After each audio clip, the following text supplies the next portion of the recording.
schedules later. Welcome to Tales from the Flipside, for bringing you another episode of Deal or Flipside. Well, today, I'm not wearing a suit because I am the variant of Aaron.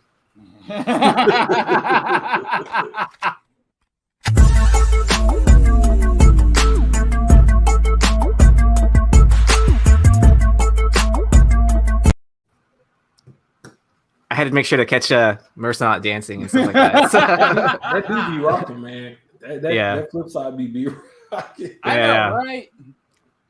So, welcome in, everyone. How's everyone's week going so far? I hope you all had some pretty good, Wednesday new comic book day pickups, huh? Right? Yep. Not bad. My week ain't been off to a great start. Go miss Comic-Con. Didn't get my comics today, but I did get a dope shirt from Cobra Commander Girl, so I'm pretty happy about that. So that was a good turnaround on the week. And I'm on Deal with Flipside, so what could be better than that? How was cover price? Cover picks was good today, man. Cover picks. Sorry. Yeah, I got the. Damn, what a friend you are, buddy. I got half the time right. We got the show. Look, one of the guys on the show always gets he was like, cover draft, cover books. But man, we got the show done in like 30 minutes today. I know one of the biggest feedbacks I was hearing is, the show was too long, so we kind of shortened it down in these past 2 weeks to try to make it more digestible for people. So that was an accomplishment within itself. Cool. Red Hood, pressing any good books this week? Yeah, I just finished up my homeboy Eric's books. I'm gonna send them out tomorrow, so they look pretty good.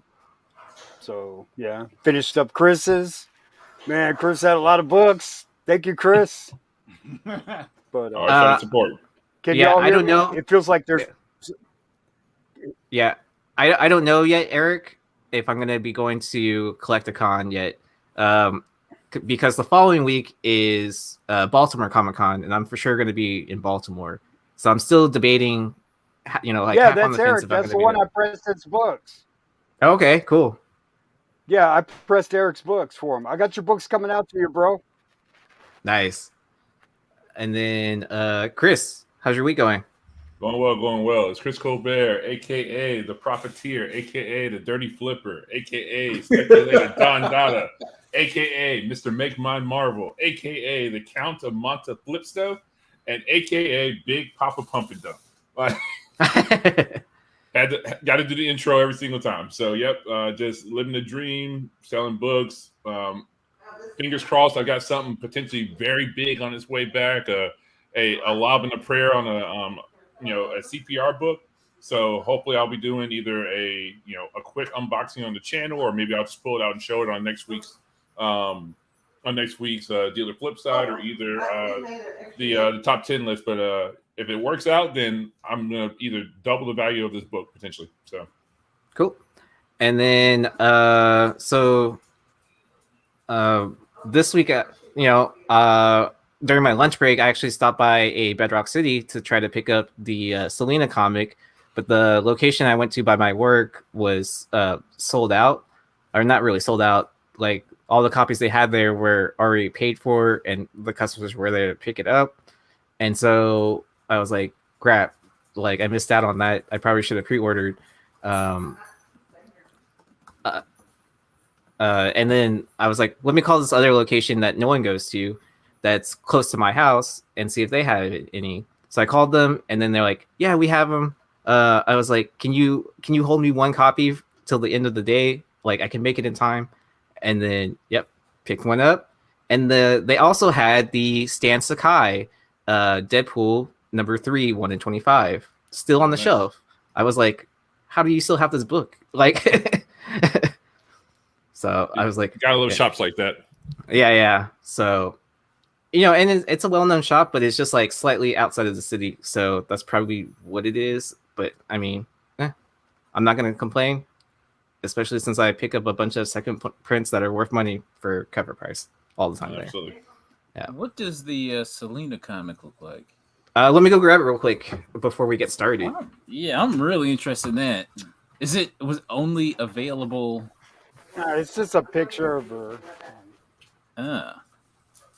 Man, but Selena is a big deal. I remember when they came out with her first MAC makeup set.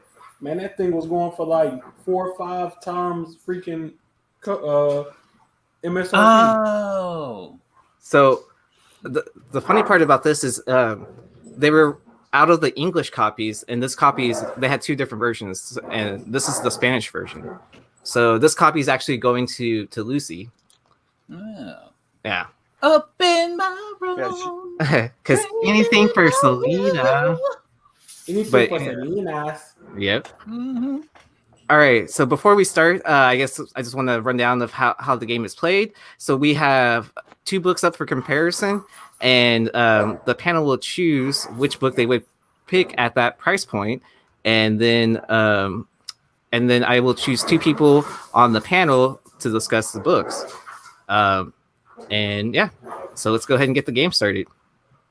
And then everyone on the panel has these signs, or hopefully. So, all right. So thank you again, Obi the Grave, for remixing Frank Gogel's image. So,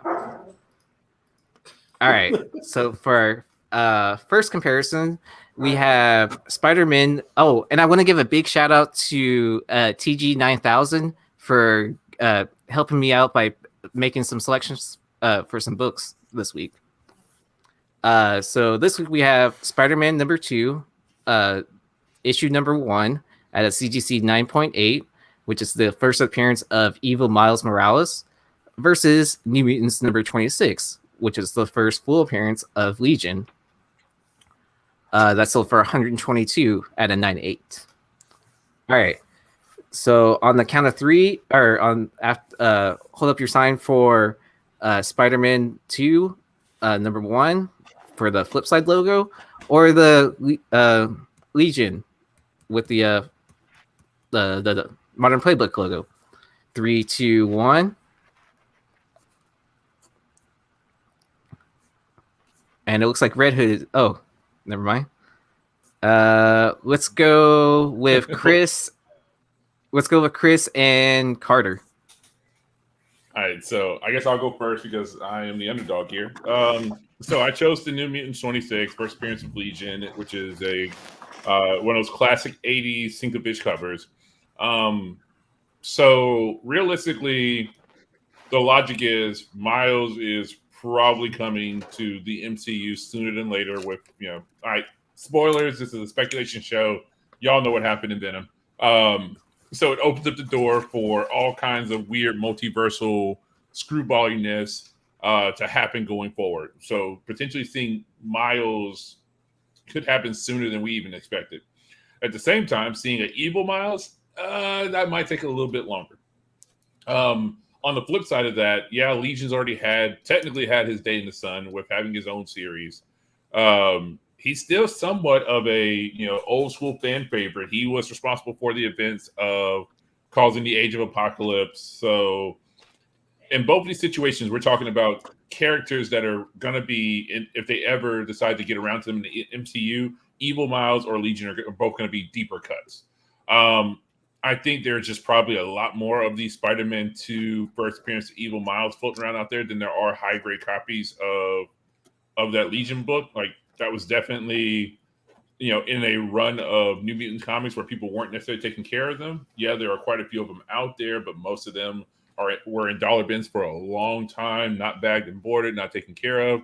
I was fortunate enough to find a copy that pressed out pretty well, and I was able to get a 9.8 on it signed by Sinkovich. So again, I enjoy Legion more than the thought of an evil Miles Morales like really moving the needle, and so that's just kind of my logic at this point. Good stuff. All right, Carter. Yeah, I think my rationale for not selecting New Mutants number 26 is that I'm sick as shit of looking at that cover. Just over the years, like when I've been hunting for it, and I've seen this cover so many times. And I'm just sick of looking at it. And the thought of paying over $100 for a copy, even if it's a graded 9.8, just it sickens me. So that's why I'm going. It's more about being anti New Mutants number 26 as I am pro Spider-Man 2 number 1. I just don't. I'm tired of that. I don't like that cover. I'm over it. But I do. I don't know. I mean, for me, modern, like a late modern 9.8 just feels like a unicorn to me, just because I know I probably shouldn't feel that way, but I do. So to see one in a 9.8 for under $100, that seems like a hella deal. So, and I like that. And I remember, I think it was about a year ago that this book was real hot. Mm-hmm. And trying to find a copy or trying to find like another copy was really difficult. So I don't know. That just seems like a good deal. All right. Ninth or Red Hood? Care to add in anything to either or book?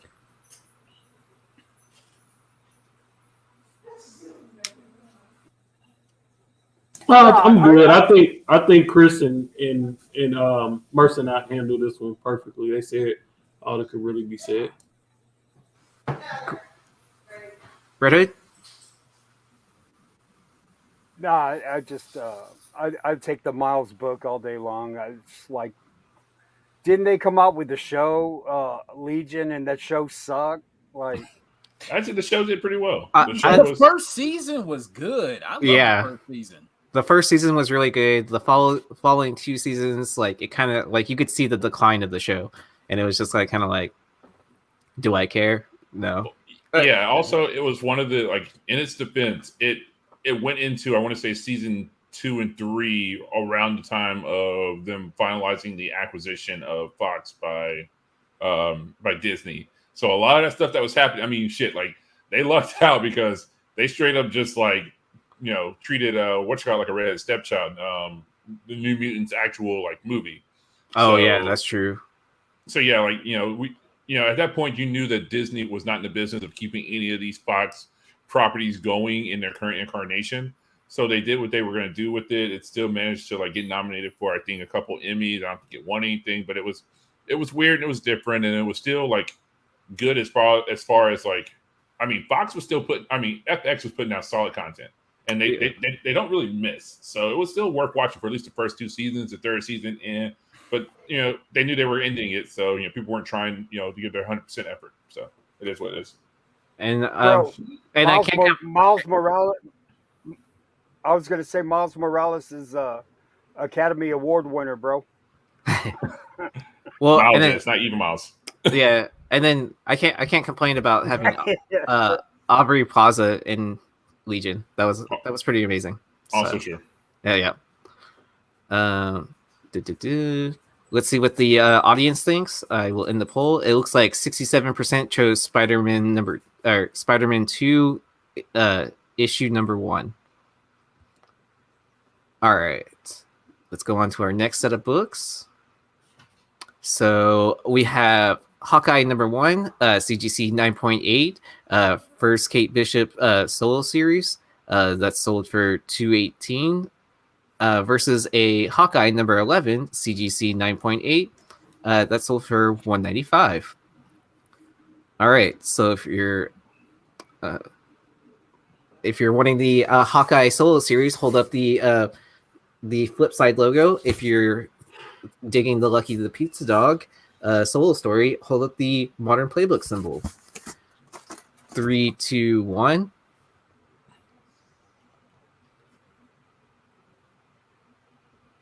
All right, let's go with 9th and Red Hood.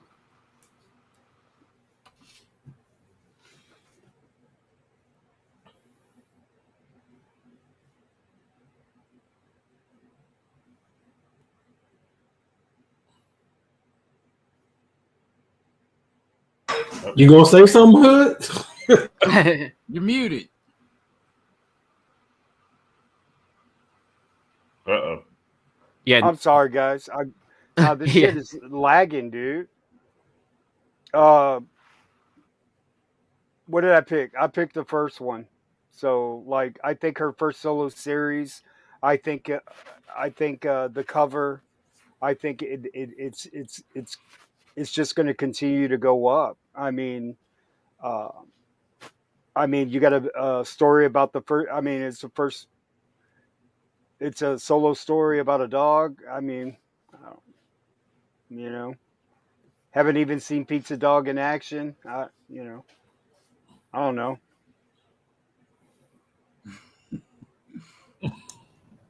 Yeah, I mean, I actually like both books, but I mean, first, I'm okay with first solo series being considered keys now, but I just feel like man, I feel like once the casual fans kind of get a chance to embrace Lucky the Pizza Dog, I feel like that book is gonna freaking skyrocket, man. And I haven't did the research on it, but I'm willing to bet there are far less Hawkeye number 11s out there, first and second print, than that Hawkeye number 1 series. So that would be my reasoning for going with that Hawkeye 11 is just I know it's gonna be a harder book to get.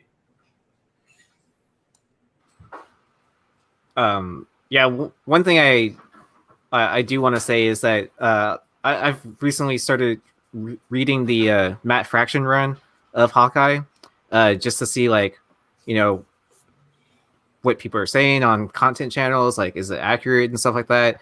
And one thing I do want to mention is in issue number 1, um, Lucky the Pizza Dog isn't even named Lucky the Pizza Dog in that first issue. I mean, I'm not trying to argue that it's not his first appearance, because he's in several panels and like the story does like focus kind of around him. But in that story, he's named Arrow, and then on the second issue is when they actually name him Lucky, which I found kind of interesting. But I know, like, there's always been like that weird debate between like 1 and 11 being, I guess, the first full appearance. Is that really a thing? Yeah, I mean, I guess with this, I don't know if a story can drive spec, but I mean, this whole silent story, you're not gonna see that in comic books a lot. Um, the fact that it won the Eisner, I really won't get into that because it's a Disney-based award, right? So does it really matter? Well, they didn't have it at the time that this won the award, I want to say. Oh yeah, It, you know what? That's a good point. Oh man, I don't know, man. I just feel strongly about characters like Lucky, the child from the Mandalorian, those supporting characters that anybody can relate to, that literally transcend race or any other obstacle that you could put in the character's way to maybe give somebody a reason not to like them. I just feel like characters like this are great for comic books and movies and TV shows because it literally takes out that whole, oh well, they would be a better character if they were a man. But then I guess somebody would say, oh, why isn't Lucky a female dog or a male dog? You know what I'm saying? Somebody will find something to complain about, but it's harder. It's harder to get. It's harder to get to that point with characters like this, man. So I don't know. I just got a lot of. I just have a lot of confidence in this character, and that a lot of people are gonna like him.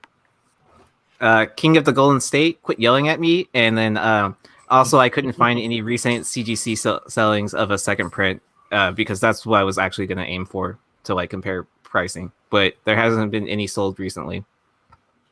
So what I will say is the reason why I went with the Hawkeye number 1, and it's funny that Nye mentioned the whole first solo series now being important. But they were always important. They just kind of stopped being important. And this is more up your mute knife. Oh, never mind. You're talking to somebody else. That first solo series, as long as it's something substantial that happens within it, it was always something that mattered. I mean, again, I point to that Frank Miller Wolverine series. Like, that was more important to many people than most of the other things that happened with Wolverine to that point. Like that was really what like quantified and made Wolverine the character that we truly like, that character that we really could identify with, and like, his pain and torment and torture of being, the Wolverine throughout, history. So that's kind of why I chose the number one. Also, is that I think that just a number one first solo series is just not a bad buy at any day of the week.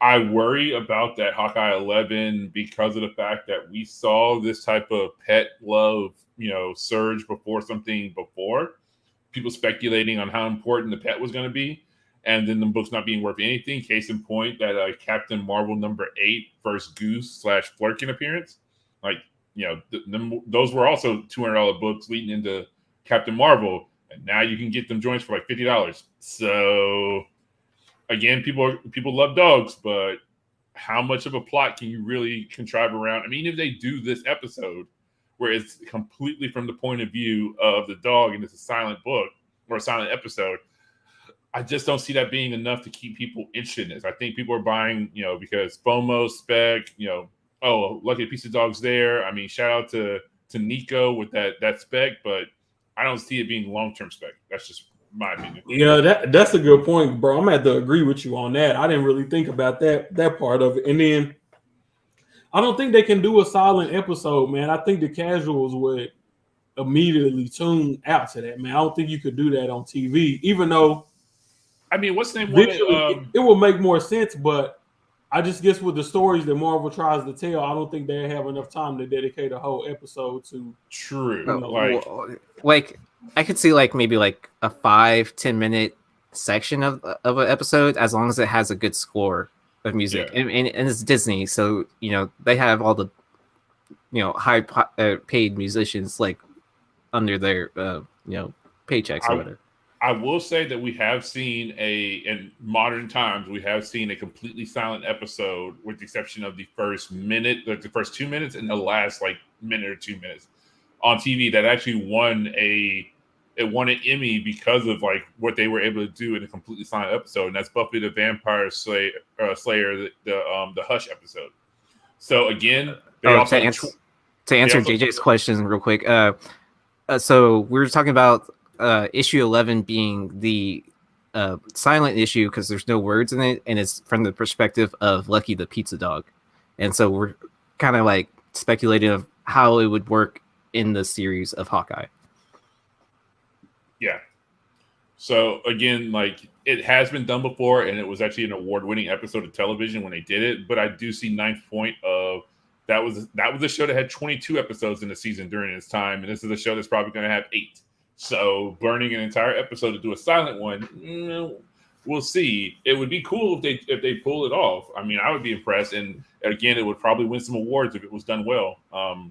But I just don't see the longevity in Lucky. I mean, it'll be something that'll be like cute, and like people be like, oh, like we love the dog as a character, but like again, them Flurkin books not moving. Like them Goose books don't move. So maybe people just like dogs more, but like, Goose stopped being hot the second Captain Marvel came out. Oh, or is anyone even talking about Throg anymore? Yeah, no, people, and at least Throg has the possibility of being. He's back up though, because they got that Kate series coming out. So Oh, I yeah, do want to ask y'all, is Kate Bishop gonna be the first new character that we see introduced into the MCU via one of the Disney Plus shows? Contessa, she was in what was that? Falcon and Winter Soldier. Falcon and Winter Soldier, yeah. But I mean, technically, she would have been first in the Black Widow movie. So they changed the order of release. So. Yeah, so I mean, it's so technically the first would be. I'm sorry, not to cut you off, Aaron. The first would be technically Isaiah Bradley and his grandson Elijah. That's true. So. Good point. All right, let's go ahead and move on to our next set of books. Okay, so I brought in some pre-code horror books to compare to, because it is the CEO's birthday. So happy birthday, Dino! So make sure to send them a message on Instagram or Facebook if you're friends with him that way, or next time you catch him live on the Tales from the Flipside episode, just say happy belated birthday, or drop it in the comments here. So, in his honor, I decided to throw in some pre-code horror books for comparison, and I thought it'd just be an interesting topic of discussion because I'm starting to look at some of those pre-code horror books, and I just want to learn more about them. So I figured, why not ask the panel? So we have Crime Suspense Stories number 11 in a fine condition, raw copy that sold for $281, and we have a Worlds of Fear number 3 PGX 4.0 that sold for $299. So hold up your signs for a raw copy of Crime and Suspense Stories with a Flipside logo, or Worlds of Fear with the Modern Playbook symbol. 3, 2, 1. Ooh, a unanimous decision. Let me set up the poll, and then I'm going to hear Carter's opinion about this, and then I will play devil's advocate on the Worlds of Fear, just for fun. Yeah, sure. I like that Crime Suspense Stories. First off, I love that cover. Now, the Worlds of Fear says it has a hanging panel. Well, it ain't on the cover. And on top of that, it's a PGX, so I don't trust it right off the bat. A raw copy of Crime Suspense Stories. It looks... Oh, it's a fine. Ooh, even better. Now, that's still a little too expensive for me. I'm like $100 or less when it comes to any Golden Age stuff, unless it's something I really gotta have. But that's an interesting enough of a cover, for me to select that over the Worlds of Fear. And for a fine copy of a fine Golden Age horror or suspense, wow, that's pretty. Yeah, you know what? I actually do like that. I would do like that price, especially in a fine. All right. So when I was thinking of this comparison, not only was I choosing price, but I noticed that it was a PGX book, and I figured, why not throw it up for the panel to discuss? And so my thought process was like, does it really matter if it's a PGX because it is a pre-code horror book? I mean, obviously I'm not going to keep it in the PGX slab, but I mean, like with the aging of the book, does that really matter at that point? I tell you what, if you take it out of the PGX slab, you got a video record. You got to record it and make sure all the pages are there. You know what I mean? Yeah. Well, and make sure it's the same copy that you sent in. So, exactly. Yeah. I mean, because we've all heard that story, and the other stories of, books coming back smelling like cat piss. Have you heard that before about PGX books? No. So from what I read on that's like some in the background. Yeah, so what I read in some like online forums through like Facebook was there like former graders for PGX that got fired from the company, and then and the other thing was that PGX is not actually like located in an office building, that it's like worked out of someone's house. I mean, I don't know how true that is. And so and then so like in their basement or whatever, and then that's why it's like packages come back smelling like cat piss and all this stuff. And I was just like kind of like, well, that's no good. But I mean, yeah, and it has been documented, like JJ says, that they have missed resto trimming and all that stuff.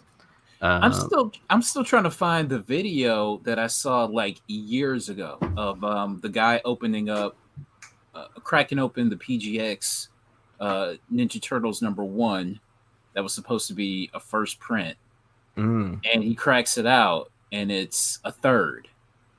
Oh wow. And I'm still trying to find that video, and I can't find it. And I remember watching it. I don't know if I've been Mandela affected or not, but I remember seeing that video, and I can't find it anymore.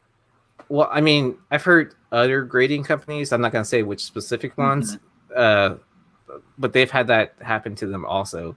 I mean, I don't know how true that is, but I thought there was a way to tell by just the cover. You can see the difference between the first print and the third print on the TMNT. Yeah, but it was supposed to be a first print. Yeah. Oh, yeah. And the guy like freaked out over it. Was it something that he sent in himself, or was it something that he bought as a PGX? God, from what I remember, it was something that he sent in.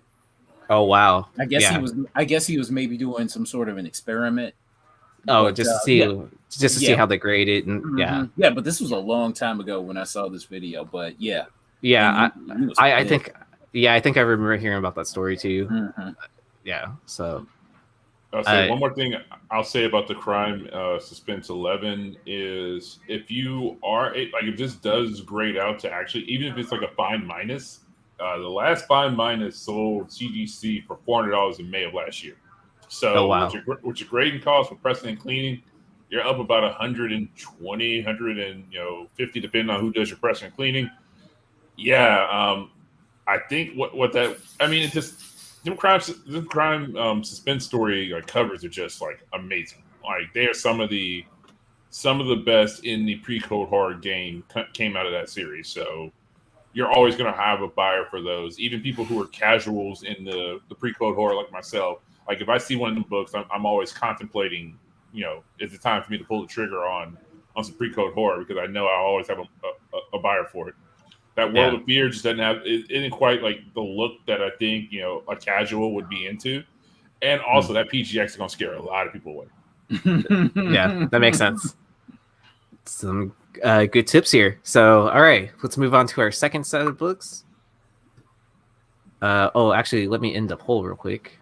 So it looks like 71% chose the crime suspense stories over the Worlds of Fear.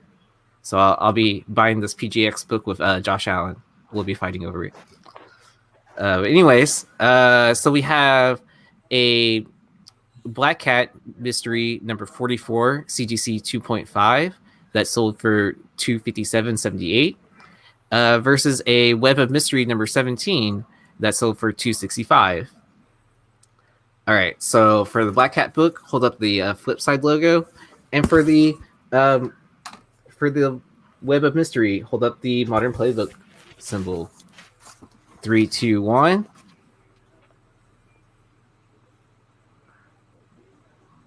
Oh man, a unanimous decision. All right. Does anyone care to play Devil's Advocate on Web of Mystery? No. I think my argument would be that it's not graded, so it has more potential when it comes to the Web of Mystery. That one's already, the Black Cat's already a 2.5. You know what you're getting. But I'm thinking, that with that ungraded Web of Mystery, hopefully the staples are attached. Hopefully the centerfold isn't pulled. And maybe you can press that thing out and you can get a much higher grade and you can get a much higher return. That would be my argument. But I do like the cover on the Black Cat better. Yeah, and for me, it would be purely. What? You don't like the cover of Web of Mystery? Yeah, it's cool. It's just it looks a little too Halloween mask to me. I kind of picked it because, Halloween's right around the corner. It's just fucking ugly, bro. Yeah, ugly, man. You buy pre-code horror for the fact that it's stuff that would never. I mean, let's be real about it. Like, it's for the shock and awe of it. Like, you buy it because it's the stuff that would have never made it through the comic book code standards at that point after those were implemented. Web of Mystery definitely just going off the cover, you'd have been like, that probably would have still slid through. Like, that's that's got chamber of post code horror chamber of chills vibes to it. It's like it's not anything spooky. It's not really that scary. This looks like a kid's comic, to be real about it. Like it looks like a kid's comic, whereas that Black Cat mystery is like, and I'm pretty sure dude is on fire and melting. Like that is the other Black Cat, the guy with the firework in his mouth melting or whatever. Like that's dead center in the corruption of the innocents, like as one of those like books that you should be worried about and why children shouldn't be allowed to read comics. Like the Black Cat series, these crime suspense stories, like those are the, again, me being a pre-code horror novice, these are the type of cover plays that I'm just going to be like, yeah, that's pre-code horror right there. I'll buy it for that price. I'll take one home with me. I don't think you're going to get that same type of response out of that Web of Mystery. All right. And the floor is open for anyone else to add in anything else to either or book. Yeah, for me, it's just I'm gonna take the graded book over the ungraded book because while it's also a lot of potential on that Web of Mystery to possibly grade high, it's also a lot of room for fuckery afoot too. So I'd rather just hedge my bets and go with the book that's already graded. All right. And for our last let me end the poll, and it looks like we have a 50-50 split right now.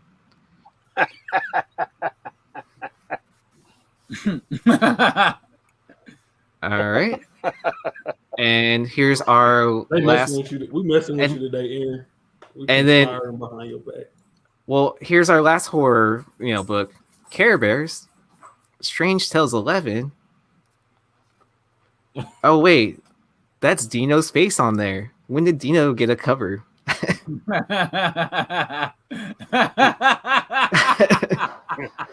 So happy birthday, Dino. I'm glad you made it to your pre-code horror cover, and yeah. And want to give a big shout out to Steve Horn for coming up with this comparison. I didn't actually look up the prices of what they sold for, but I'm assuming I'm assuming the actual Strange Tales 11 sold for quite a bit of money versus the Care Bears number 7, which doesn't look like it's a newsstand, which I know a lot of people are hunting for that. Is there any reason to vote for this? I mean, not in the least bit, no. Yeah. So happy birthday, CEO. What? Red Hood, you wouldn't buy a comic with Dino's face on it? Bro, we got to give Dino that Care Bear stare, bro.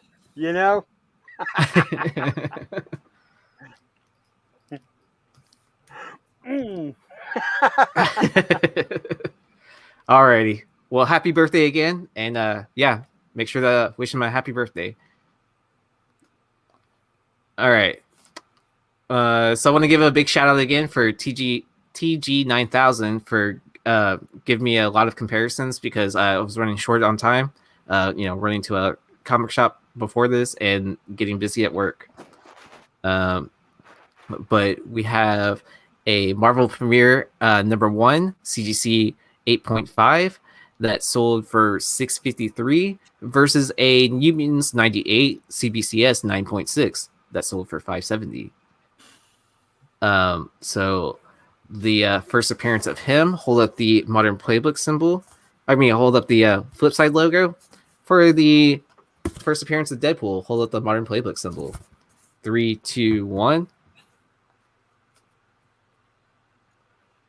Alrighty. Let's go with Chris and let's go with Ninth.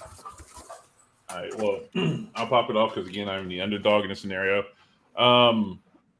So I sincerely still believe that we will get Adam Warlock in some manner in the future. Our connections to Guardians or one of the other potential space character intros to come in the future, whether it be alongside, Alexander or Richard Rider. Like the Deadpool money is consistent money. It will always be there.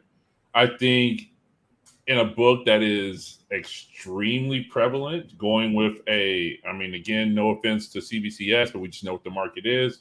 So going with the CBCS 9.6, that you're going to take a 15 to maybe even 20% hit on this book trying to sell it in comparison to others. So if it was a 9.6 of a CGC or even a 9.4 of a CGC, then that might make a little more sense. If you can get it at bottom dollar and do the crossover and have it actually pan out for you, maybe that makes more sense. But I've had so many raw and graded copies of New Mutants 98. They're out there. It's not a hard book to find. The second that Deadpool makes his appearance in the MCU, there will be the slight recession in their prices. So buy then, and you'll get you a 9.6 or a 9.8 for reasonable money while people are moving on to the next thing. Those Adam Warlocks, on the other hand, a book from early Bronze Age / late Silver, is going to be a harder find, even in an 8.5. Those, like that window box cover. I mean, yeah, this isn't by any means the best wrap.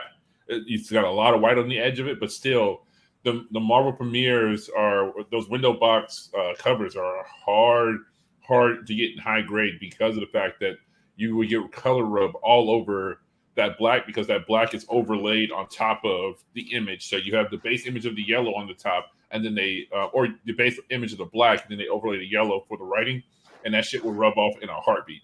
So again, it's a harder high grade book to find.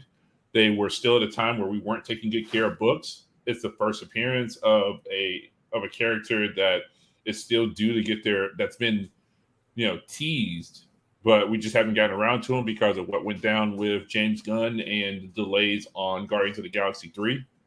So again, I still think that we got opportunity to make some money on Adam Warlock, and I think you'll make money on Deadpool, but it'll be a harder sell because there's a lot of Deadpool copies out there. And if somebody don't buy your 9.6, they're gonna buy the next dude's 9.6. Yeah, for me, which I do agree with Chris on, that late silver, early bronze, in the 8.5 is probably going to be harder to pull off than the New Mutants. In the 9.6, I've seen a lot of those, so it's not like those are necessarily rare. I guess just from my outlook on it is that once Deadpool hits the MCU, I feel like those books are gonna have a huge jump, and I feel like Deadpool is one of those characters that's not gonna go anywhere anytime soon. They're not gonna kill him off, anything of that nature. Once he's there, he's there. I feel like we'll see him sprinkled throughout multiple properties. I think he's just gonna be a huge hit. And I would just say with that 9.6, that's the old CBCS case. So I feel like it has a lot of crack and press potential there. Maybe we can get that up to a 9.8. So that would be my reasoning for buying that.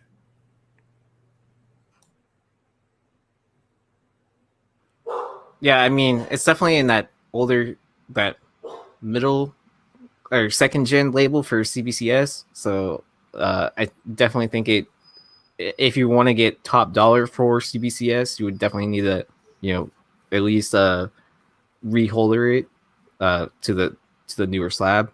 But since anyone can read the grader's notes, I think it definitely has that chance of a CPR to give it a fighting chance. But I didn't read the grader's notes, so I can't guarantee that for sure. Yeah, I feel like a lot of people don't read graders' notes the way they should, because I think most people just don't buy with that mentality to crack and impress books. So, well, and then even if you were the buyer of this book, I feel like you still have time before they actually introduce Deadpool. I mean, so looking at the GPA census, because this book's on there because it was an eBay sale. This actually, somebody just made a poor decision auctioning this book, because the one on the 23rd sold for $800 before it, and then the one that sold the very next day sold for $7 straight up. That's what I was going to say. That book seems really low for a 9.6, regardless of. Oh no, I'm talking about the Marvel premiere. Oh crap! Okay. Well, Yeah. I was gonna say the same thing about New Mutants '98 also.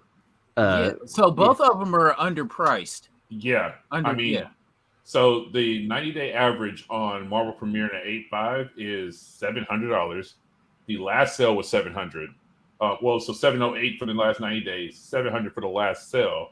The 2011 high, $1,100 in an 8.5. Oh wow. So I'm gonna take that Warlock because I mean the second we get a casting announcement or some type of like info about them finally getting back around to Adam Warlock. Yeah, he doesn't have the Soul Stone. They basically subbed in Vision for the role that he played in the MCU. I still don't care. I still think Adam Warlock makes for a cool character that they can play with, that they've already set up. Like he's already been teased. Like this isn't like one of those like, oh, he could like nah, it's like Homegirl stood over his fucking like sarcophagus and was just like, I'll call him. Like he was named. You saw his like little like, you know, little sarcophagi Cocoon. Cocoon, yeah. It's like, come on now. Like, unless they just leave him on the vine, you know, which I seriously doubt.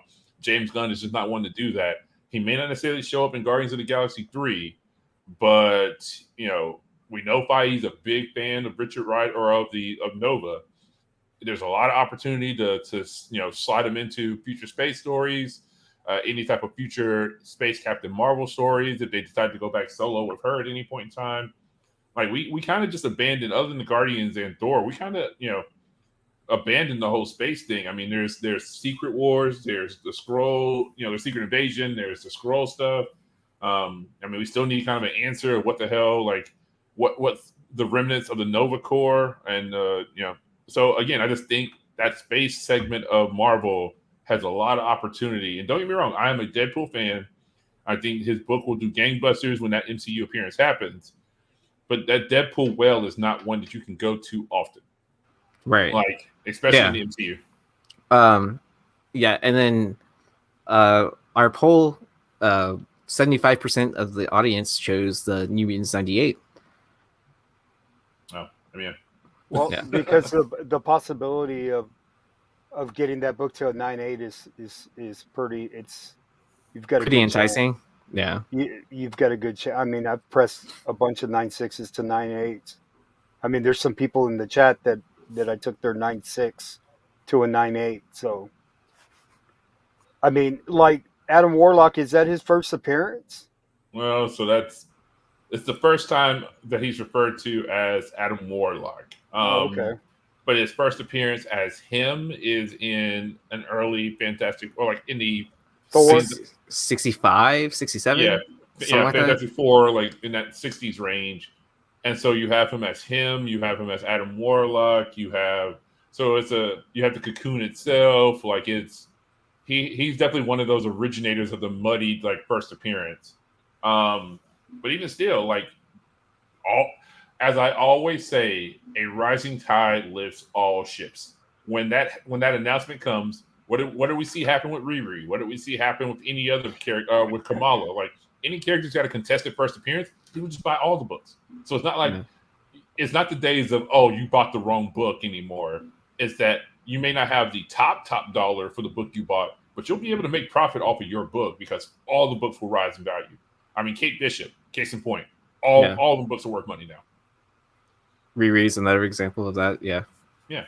No, but like if this was a 9.4 New Mutants, like yeah, but like, would you pay $570 for a 9.8? Yeah. 'Cause that's the way I'm looking at it. Yeah, I mean that's if it's pressing, but like, you know, as other people have said before, shout out to Sean, and even I've experienced this myself. Like once we had that first movie, and everybody in their, or that leading to that first movie, and everybody and their mother went digging through their parents, like the comic books that were at their parents' house, like CGC got bombarded with these, and they started like putting the chutzpah on, like giving people 9.8s. Like it really was one of those situations where it's like you really had to have a true 9.8 in most cases to get one out of them, because they were like, you know, they're doing that quality control thing, or that market control thing where it's like, we put one too many of these out there. Let's not necessarily give 9.8s to every single one of these that comes in the door. So they started slowing down, and it started to get a lot harder to get this book in a 9.8. You had to put some. Isn't that a shame? that you just brought that up, that they won't give a 9.8 because they feel there's too many of them. Isn't that a shame that a business would do that? Even though that That's book, they potentially already passed books that probably had more defects and they gave it a 9.8, but now they're saying, well, no, we're going to be really hard on it and we're going to give it a 9.6. That's pretty like sad.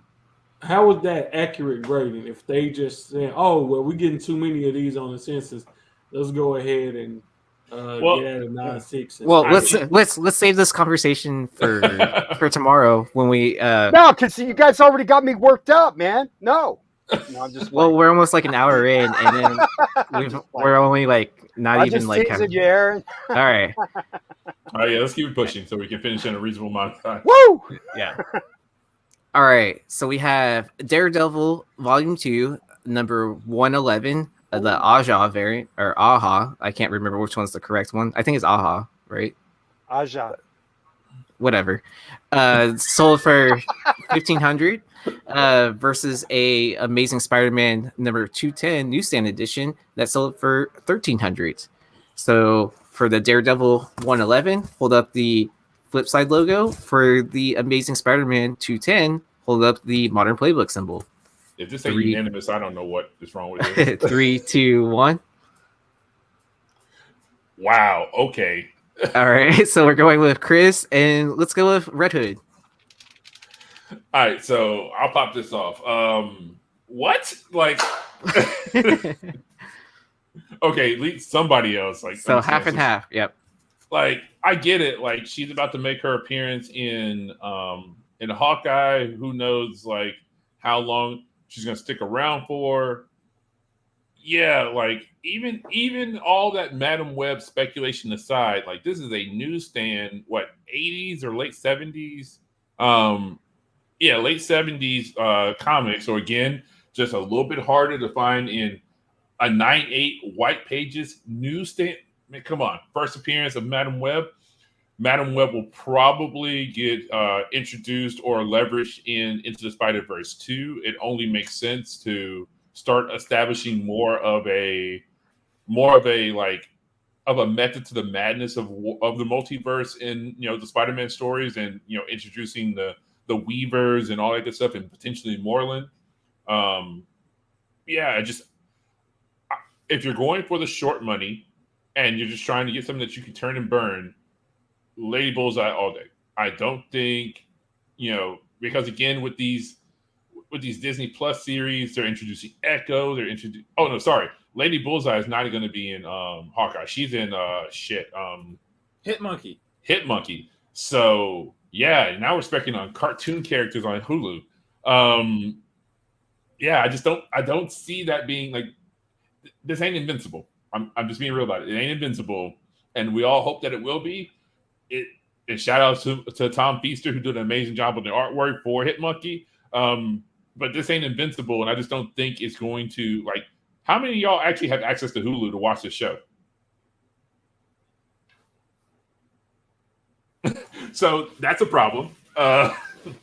Almost everybody has an Amazon account, but not everybody's got access to Hulu. And even though Hulu's got some great content, it doesn't necessarily, unless it's stuff that people were already watching, people aren't signing up for Hulu to seek out some of this stuff, which is hurting it, like MODOK and things like that. Yeah. Well, it's funny that you say that. I actually had a Hulu account before I had a Amazon account, and the only reason why I signed up for Amazon was for, what was it? Invincible, or not Invincible? The Boys. I mean, I signed up for Amazon Prime for quick turnaround time on shit that I probably shouldn't be buying, but that's the reason why I had an Amazon Prime account. And so I just reap the benefits of the television stuff to come along with it. But yeah, not to beat a dead horse, but I just think Madam Web, even if they never end up getting around to her and all that, which is Sony speculation. But I also just, with everything that has happened now, I will not count out anything to happen out of the Sonyverse / potentially MCU now. Like with multiversal stuff, Spider-Man stuff, Into the Spider-Verse 2 stuff, all those like solo stories that they were talking about doing, Spider-Women, Madam Web movie, blah, blah, blah, blah, blah, blah, blah. Yeah, if I can get my hands on this book at 13, I'm pretty sure I can flip it for probably close to 2 with very little effort. Just my opinion.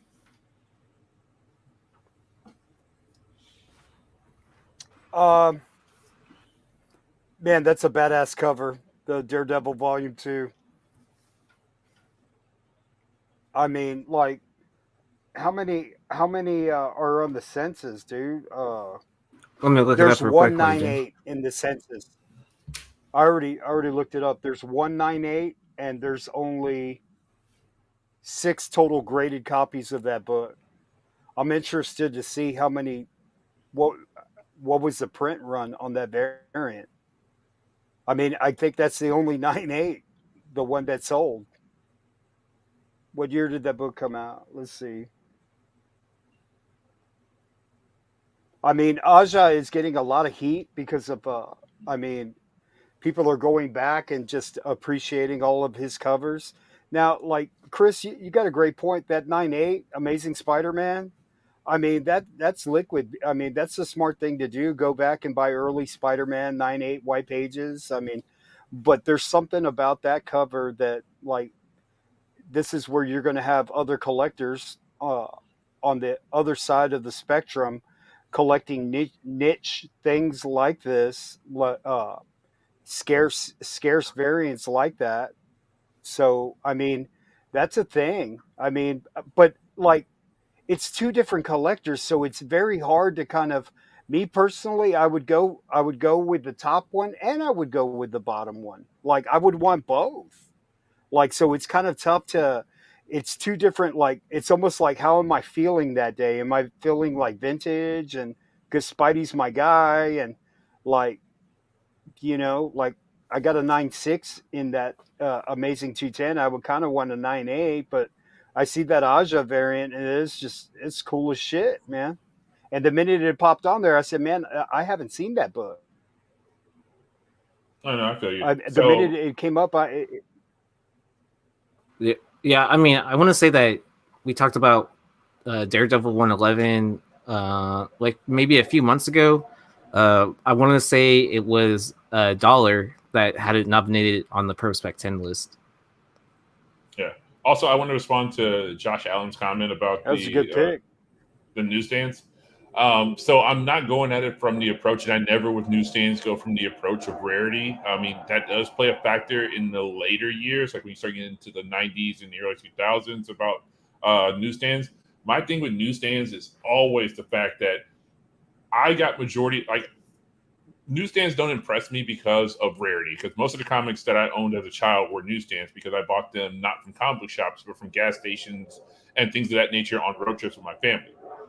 The thing is, though, is that most of those were sold at gas stations, convenience stores, places like that, who did not take care of comics, who were picked up by kids like myself who bought them, at the random gas station on road trips, who damn sure didn't know how to take care of comics. So even if you had 90% of the market was newsstand at that time, they were not being taken care of. I remember walking to a gas station and seeing them shits just like jammed in there, like bent over, like having like the half glass window where like half the books are like bent over and shit. And me being a kid, just like pulling them out with my grubby hands, eating my chips and drinking my soda in the backseat of the car on the ride down to Florida and like flipping through the pages. Like, so many of them books are ungradable, especially mine. And many other kids I knew who got those newsstand copies back then in them days, because you weren't taking care of them. If you were of any type of age and collecting, you went to a comic book shop, you had a pull list, you bought bags and boards, you took care of those comics. So, finding high grade copies of newsstands from any time period is just one of those things where it's like they just weren't taken care of by places who didn't give a shit about. I mean, shit, like it got to the point where, actual newsstands, CGC and whatnot had to take in consideration the pen markers that were put on them to denote, like, because places would put them into their newsstands, look down at them, and whatever color it was marked would denote what month it was, so that they knew what to rotate in and out. That became so common in those books, like that is marking on a book, but they had to start looking at it as like not a defect they take in consideration, because it was just common for the error. So yeah, like finding a true pristine 9.8 clean copy of a newsstand book of a first appearance with white pages, yeah, that's just kind of where my head is at. Like, so yeah, even though the market, and I think like Spexman is bringing up a point too, that they were returnable, and yeah, that's true also. So them shits didn't sell; they went right back to whoever your distributor was at the time, and got destroyed. So even though they kind of for 90% of the market, good luck finding them things out in the wild, like super commonly. All right. Let me go ahead in the poll, and it looked like 62% chose the Amazing Spider-Man 210. That's what I'm talking about. One thing And I then- did want to say, people always say, "Oh, it's only one of these on the census," and to me, that doesn't necessarily always scream rarity. It could just mean nobody wasn't buying that shit, man. Nobody thought it was worth getting graded. Like, if nobody was specking on that book right now for the character popping up in some show, nobody wouldn't be saying, "Huh, let me go see how many of this book is out there on the census." But so that's an argument for another day. Not to say that the book isn't rare, but rarity doesn't necessarily mean that those numbers don't necessarily mean that the book is rare. It could just be a book that nobody really gave a hell about, and we just haven't seen that many of them come to market. Of course, now I bet people like, "Oh, let me rush and get that in the grading," and we'll see them pop up in 6 months knowing CGC. But yeah. Oh, let me say one last thing because the comment just popped up that I want to respond to. Fred Bruno. But Hey, let's put an invalid octogenarian in a superhero movie. Yeah, man, because Professor X never sold a book. But what do I I hate Madam Web. She sucks. She's lame. That's why I couldn't care less about that book. I think I had like multiple copies. I might have sold them all. I don't know. I don't care. I've always wanted that Daredevil 111 variant I've got one, but I don't think it's a 9.8. And I've always wanted one in a 9.8. So I would take that Daredevil 111 all day, every day, and piss all over that Spider-Man 210. I couldn't give a shit.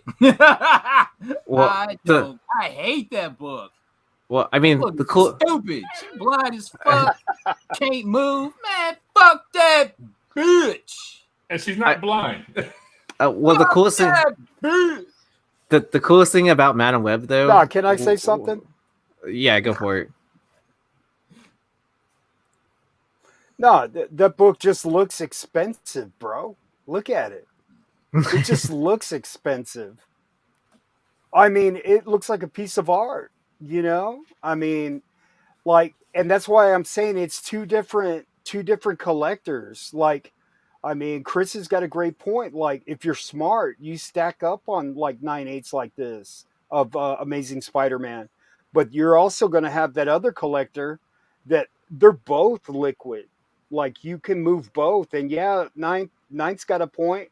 Like, who was picking that up? Well, there was nothing like if that book were to come out now and Lady Bullseye character was introduced now, everybody would be picking up that book, right? Because everybody's specking on brand new characters right now, right? we got new characters coming out. We got new characters coming out every week. Right, but back then, like it was just like, you know what I mean? But like, man, if I wish I could go back in time and pick up a couple of these, man. Yeah. Spexman was also saying the Alhab was limited to 500 copies, and I'm not sure how valid that is. I just don't know. I'm just repeating what you typed out. And then also, the one thing I wanted to say about Madam Web, the coolest thing about Madam Web was the animated series, and Stan Lee's wife voiced her. Yep, true story. Yeah, that's just my opinion about Madam Web. But anyways, moving on to our, I think this is our next to last set. Let's see. So we have X-Men 141, CGC 9.8. Oh, we have two more after this. CGC 9.8, Days of Future Past, that sold for $1,214 versus Eternals #1, 9.8, that sold for $1,275. CBCS. So for the 141, hold up the Modern Playbook symbol. For the Eternals #1, hold up the Modern Playbook. Oh wait, For the 141, hold up the Flipside logo. For the Eternals one, hold up the Modern Playbook symbol. 3, 2, 1, hold up your signs. All right, let's go with Red Hood and Carter. Oh man. I'll go. No. I can start this first because All right. I love X-Men 141, but that's the type of book I can live without in a 9/8. I think as far as that Eternals one goes, to me that's just like a quick flip and like get it out the door. I don't care about that book, but that's just strictly for investment purposes. Have it and then get rid of it. That's my rationale. Man, I hope that movie don't suck, dude. Like, Right. damn, man. I mean, so like the X-Men 141 and the 9/8, and I'll go back to Colbert's ideology about the Spidey book. Like those are tough 9/8s, man. This one isn't the newsstand, but like those books are tough, man. I mean, the Eternals is tough too, but like, I'm gonna use the word iconic, dude. Like, that's an iconic book. That's a big book, and there's a lot of upside with that book too. I mean, so, but like the Eternals, if that movie's a flop, man, you're gonna have so many people dumping this book, dude. Like, it's gonna be ugly if that movie sucks. I mean, tell me I'm wrong, dude. That Even if book it's will not a flop. plummet. If it's not a flop, holy shit. Even if it's not a flop, Holy shit. it's just not gonna hold. Like they just don't hold. Like the only reason why Venom or ASM 300 is holding right now is because of that post credit scene. But the same thing happens. Like there's a reason why you can buy a Deadpool first appearance for $570 in a 9.6 when that was a $1,200 book. Like before every movie, excuse me, before every single movie, they always drop. And like I said before, you can't keep all of the Eternals around because you basically are introducing a Superman meets Flash scenario into your movie universe. Like, why do you need anybody else when you legitimately have 7 gods running around? So, like, most of them ain't gonna survive that movie. They can't. It would render the plot useless. And they said they can't get involved unless it's with a deviant, and Thanos was a deviant, right? So, like, what are we talking about here? You know, like, Yeah. So, I mean, I don't know. My opinion is that Eternals one is just not a smart play because none of them characters, with the exception of Cersei, is going to survive that movie. And like the Black Knight, but he's a human. So, Well, I'm definitely excited to see the price of a 141 9.8. I think I bought a 9.6 for like $100, maybe like 2 years ago. So that makes me happy. You know how I see that Eternals movie? It's going to get like award nominations for the score and the cinematography because they've got a cutting edge director. Yeah, costume. They've got a cutting edge director. She's on the come up, and she's a visionary. But like, is it going to be like? Is it going to tie into like what we're used to, like with the Russo brothers and like that's what I want to see. I want to see those movies. Like this is kind of like maybe kind of like a one-off. I don't know. All right, we'll see. Let's go ahead and move on. But before we do, 66% of the audience chose the X-Men 141, and 33% chose the Eternals #1.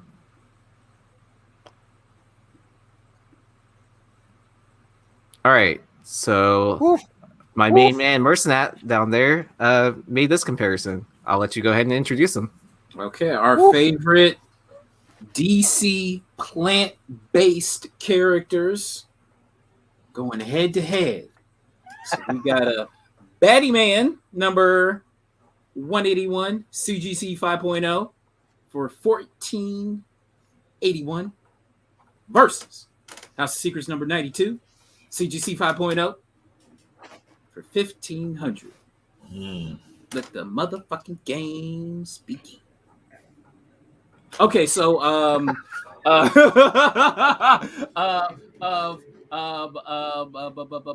Playbook for the House of Secrets, and what is this? Flipside for Batman 181. So on the count of 3, 1, 2, 3. You know what? There you go, Chris. No. Fuck it. Yeah. This is a hard one, but I'm gonna go with it. He said, "I can't agree with Joe." The hell with Joe. This is just a tough one, man. This is a real tough one for like what you want out of the book. Right. All right, so it's either me or Aaron on this one. And Yeah, Carter, you can choose. Oh, okay. Like- Who picked what? So me and Aaron were House of Secrets, and then everybody else was Batman. You know what? Aaron and Red Hood. I want to see you two go at it. Go ahead, Red Hood. I'm setting up the poll. Yeah, I mean, I'll go with the first appearance of Poison Ivy. I mean, like, she's like a corporate character, right? Like, she's always going to be like in the mix. And plus, didn't she get married? Right? She's a newlywed now, right? With Harley. Did they get married, or they were just making out? I think they did get married. I read that somewhere. I don't really read a lot of DC, so I'm not keeping up with Harley and Poison Ivy. But they have that new series. Yeah. So I mean, other than the beautiful cover of House of Secrets, I mean, like man, I got to go with the Poison Ivy, and I mean, it's just and it's a Batman book. I mean, House of Secrets, like, if you can't get it like in a 7.0 and above, man, it's just like, I don't know. I would take the Batman. I mean, that's just me. So, House of Secrets 92, it's a classic Bernie Wrightson cover, and like I feel like you can't go wrong with that. Even at a 5.0, it's all black cover. It's pretty hard to get in the higher grade anyways. They're becoming more and more scarce as like more people are excited about Swamp Thing, and I mean, just like I think that DC Universe series made people really excited about it, and the price fluctuates very much so on that book. 1 second it's high, the next second it dies down, and from the Infinite Frontier, I remember a lot of people were excited about Swamp Thing, and like those were the series I was hearing a lot about was Swamp Thing, Titans, and what else was really popular? Was it Doom Patrol? Was it Doom Patrol? And the Harley Quinn animated series. Well, yeah, I mean, yeah, those are all very popular too. And I was just thinking of Infinite Frontier of which books like stood out. Yeah. Oh, Wonder Woman, with Yara Flor and everything. So, if those three characters are standing out, like I don't see why, with a change of company, that AT&T doesn't do something like that, like either full on movie or even just like rehashing the series. Like, why wouldn't they do that? There's only one way to do the Swamp Thing, and that's to do the run with the Alan Moore adaptation of it. Yeah. Like, when I was reading comic books, that was like I couldn't get. I was picking up Watchmen, anything Alan Moore I would pick up. I mean, It- like that's the only way to do the Swamp Thing, and like from origin, like that's what the way to do it. Like I don't know, like if you do this any other way, man, it's like Well, and then yesterday I was on Comic Book Women, and we were covering Zatanna, and J.J. Abrams, was rumored to being the producer for for Justice League Dark, and there's more and more news, every so often coming out for that, and the biggest rumor I heard from that conversation we had yesterday was that he's universe building, like for DC, so it makes more sense to me. Yeah. So I'll say something. In both these situations, you're not making a bad play. And that's why I struggle so desperately to make a pick on this one, is because, yeah. So you're getting Ivy in a movie, movie and series. I think she's also going to be a part of that Batgirl HBO Max series. But then you also have Swamp Thing being pretty much like, tagged for Justice League Dark. Of all of the non-conventional DC characters, Swamp Thing is one of my favorites. Like I grew up watching, say what you will about them, but I grew up watching the Swamp Thing movies. Like I was a fan of what James Cameron tried to do with the. Oh no, not James Cameron, but Wes Craven tried to do with those. I'm a fan of the Swamp Thing 90s series from USA Network and the reruns that ran on Sci-Fi. Like, again, say what you will about those. Like, as a kid, that Swamp Thing just holds a special place in my heart as like just a great character that wasn't betrayed by its live action representations for the most part. Like, don't get me wrong, they tried to make him a little too jokey and make him into too much of a punch him up superhero in the second of the movies. But again, though, that was also the 80s and the early 90s, so it is what it, or the 80s, so it is what it is.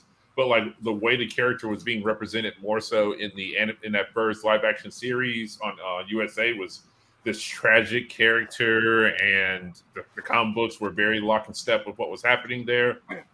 So yeah, that's really the reason why I'm going with Swamp Thing. And like also like I've had a couple of these. I've had a couple of these, and I've had them as high as like I think a 7.0 or a 7.5 on a Kraken resubmit. And I wish I still had one because it's a book that I'm done for parting with. I need to get myself back into it at a decent grade. But I love Swamp Thing, and though Ivy is great, Ivy's a villain. And though DC isn't necessarily the quickest about killing off their villains, they've actually are a little bit smarter about that than Marvel has been in these last couple of years.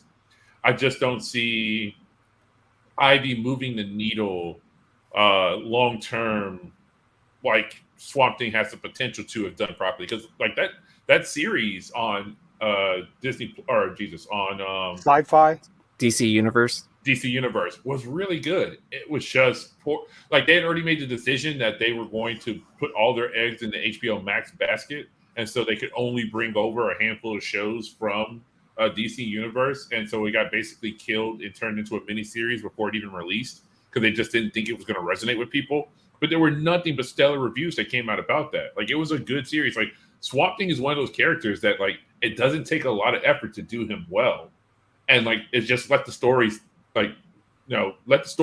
drive the character, and you're good.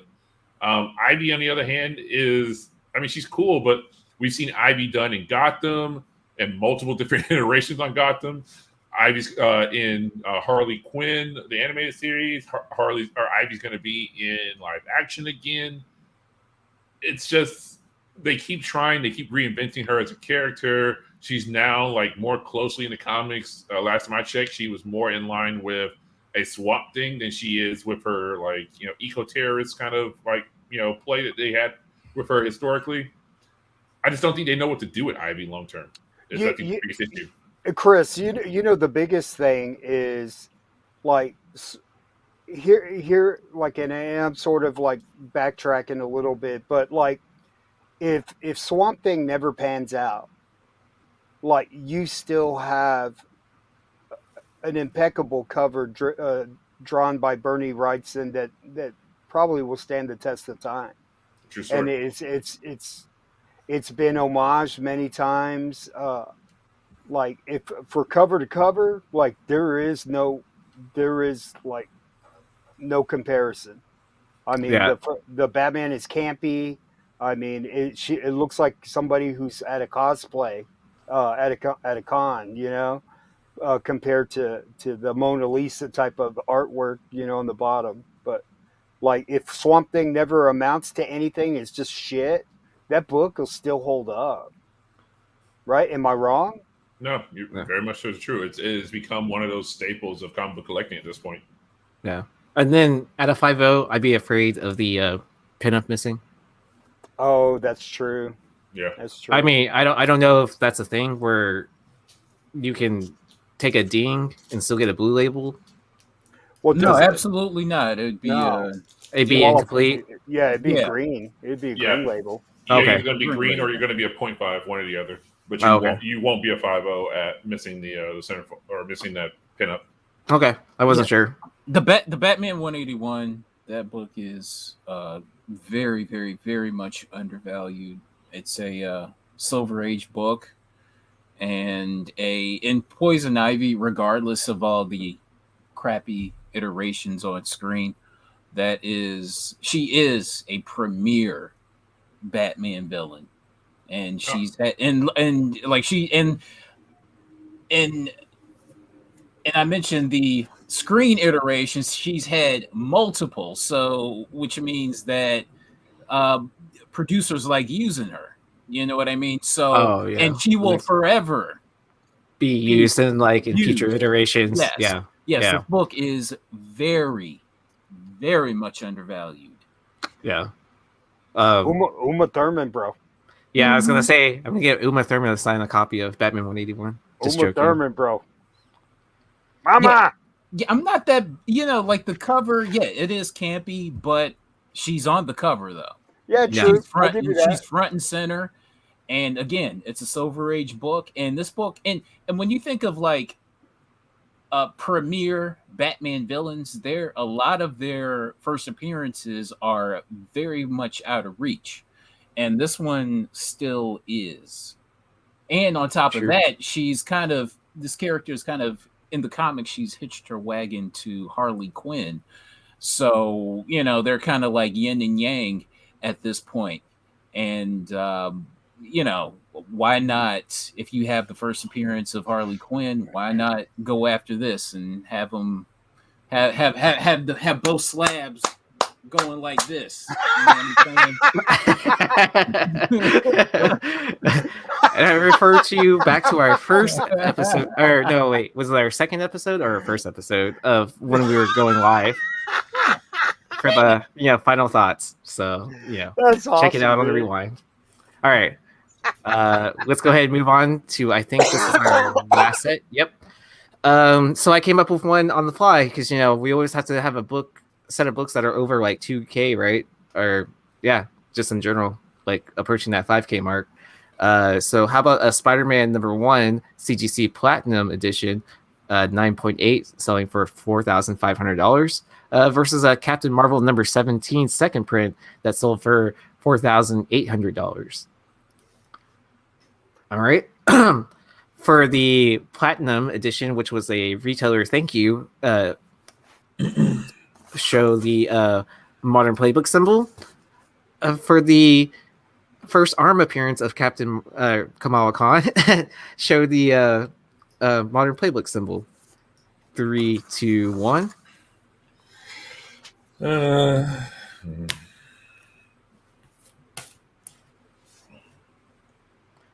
All right, let's go with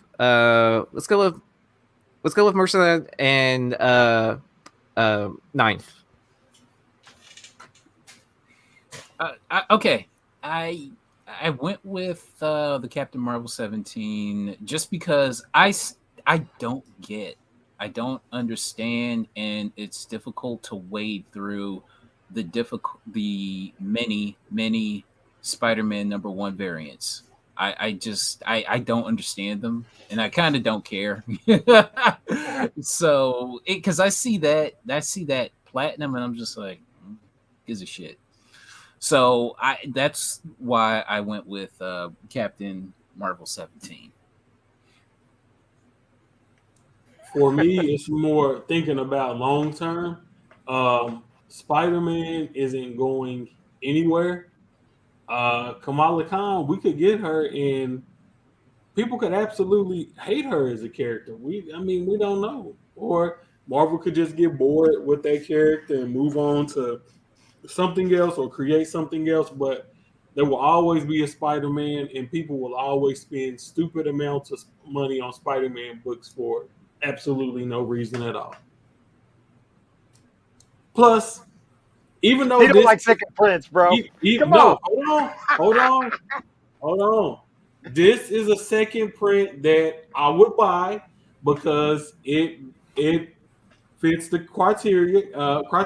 It has a different cover than the first print, and it brings us something new because it has Kamala Khan on the cover. Wasn't this her first? Nope. Her first. It's not her first time in the uniform with the big arm. Well, with the big arm, yeah. I thought it was just like I thought it was just an arm appearance within the panels. It's her first cover appearance that predates all the other ones, technically. So she was in the guts of. No, the first cover that predates is all new Marvel .1. Yep. No, that is true. Yes. So that's But technically. was it one of those things where it didn't come out until after the .1? Yeah. So this I want to say came out after the .1, but it's her first cover appearance. So. But she was on the cover. Yeah, because she went on the cover of .1. So yes, she was. I have 498s, bro. She on the cover of .1? I thought she Yes, was sir. on the cover. Yeah, she's in the group, She like this big on there. Nah, man, Yeah. you can see her. I can see her just fine, bro. That's like a $4,000 book, bro. I mean, see a fool bump his head. Well, I mean, could when you also consider the platinum one like even like technically a second or third print also? Yeah. Because it was a retailer thank you variant that was sent out as a thank you for setting whatever record for the most sold Spider-Man books. Yes. So technically, it is a second print, or actually potentially a third print, or yeah, because the Walmart editions or whatever for the gold. Yeah, the gold Walmarts, the gold newsstands or second prints. Well, I mean, technically, the silver one didn't come out initially at launch either. I don't think. I don't remember. Again, yeah, I was 5 years old in 1990, so no context. But yeah, I don't think people were splitting hairs about the whole with these big, huge launches and releases and with them, different colors and stuff. I don't think people were splitting hairs back at that point. I don't know. I mean, I went with the platinum. I've had a platinum before. It graded out to a 9.0 and sold that thing immediately for like $900. I just think this is one of those few times where I'm letting emotion drive my decision versus like what's probably the more like speculatory better sell. I think the Captain Marvel, you still have some meat on the bone with this book. Not a lot, but there's still a little bit there. You could probably make you like $300 to $500 off of this book, maybe a hair more. I just think it's pretty much maxed out at this point, in my opinion. I think the Spider-Man is also pretty much maxed out because back in 2014, you could have bought this in a 9.8 for like $500. But I think it's an iconic Spider-Man milestone event in comics type of scenario, and it's one of the rarest examples of that book. And if you're just buying it for collection purposes, something to be like, I've got one, and the number of them that are out there in the wild graded are less than 2,000 at this point, I think. And in the highest version of it, or the highest graded example of it, I don't know. I just think it's a piece of comic book history to have this. It's Todd McFarlane it is Todd McFarlane showing that being an amazing artist can pay off, and that at least back then Marvel was going to sort of kind of take care of you. Like, here's your own series. You made Spider-Man what Spider-Man is. We're going to reward you with your own, run with Spider-Man. Yeah, I just think it truly is. Say what you will, hate the word. It is an iconic cover. It has been ripped off and homaged so many times. It's not even funny, but it's just it's classic comic book geekdom at its best. Whereas at Kamala, don't get me wrong, love the character, love the cover, love that book. I want the character, like, I want the representation of a character that's got staying power in my collection, at least now and then. It ain't always about turning $1. So you know why they gave him his own series? Marvel? So McFarlane could draw Spider-Man the way he wanted to? Absolutely, because he would draw those webs and it drove everybody nuts there. I mean, but like, he was so far ahead of his time, man. Like, these people at Marvel, the old fuddy-duddies, like, they're, if it's not broke, don't fix it. Like, but like, he was an artist that just kept pushing the boundaries. Yeah. Well, you know the story about 301 though, right? Which one? The white cover? Yeah. The one that was supposed to be a variant cover for 300. I did not know that. Yeah. And Marvel told him no, so he just put it out as 301. Wow. Good stuff. Yeah. I still think Kamala Khan, when you get a trailer, I think, a lot of people say she's a very good actress. We'll see. But, like, if she resonates with people, and I've talked about this before, the likability, like, like, nobody was really buying Shuri, but that character, I mean, she popped off the screen in Black Panther and she was likable. And, she, and the banter back and forth with T'Challa in the movie, I mean, that made people want to go out and buy Shuri books. Like, that's a thing. And like Chris says, movies are now dictating the value of books and driving up the value of characters now. So if the actor does well or the actress does well, the book is going to probably do well. All right. Like the Echo series. Yeah. If she's badass and she and does extremely well on that show, those books are, man, they're going to continue to go up. All right. And so where can we catch a lot of you tomorrow? Am I going to see a lot of you joining us for, I guess, for, obviously the Prospect 10, but anything after that? Like any Whatnot shows coming up? Whatnot on Sunday, 6 p.m. Central Standard Time. I'm going to throw up some books. We're going to do like 15 minutes, nothing but fire, dope, red hot books. And then please go check out my YouTube channel. It's spelled the exact way you see it on the screen, The Ninth Wonder, and check out my show cover pics. Just uploaded the latest episode today. So that's all I ask of you good people. I just posted a comic book haul video this morning, and I went to a convention. And you're a thief, bro.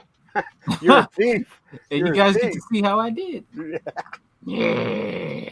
Nice. I love when Mercenary goes, not one, not two, not three. It's a killer, man. I'm surprised they're not on to you. Oh, it's that guy. It's that guy from the show. See, but that's why he's never on camera during his pickup videos. Right. Unless they're keen on if they hear that laugh, that's a wrap. That's a wrap. Hey, I'd be like this. Stay quiet, he good. One last comment on that Spider-Man Platinum. For $4,500, it better come with that letter. So right. Yeah. And then as a final thought, like, honestly, I do not have time to be Mr. Comic Guy. So, I mean, I saw the comment on Monday night. Like, yeah, there's no way. Like if you see my Instagram, I do not post like even daily on my own or on food chains. So why would I do someone else's? Like, they're doing good work out there. Hashtag Dirty Flipper right here. But I mean, still, yeah. there's no way I have time for that. Just as a final thought and something to think about. Like, I do sleep and I do have a full-time job. So, all right. But thank you everyone for joining and playing the game, and thank you audience for participating too by voting on the polls. We'll catch you tomorrow night on the flip side.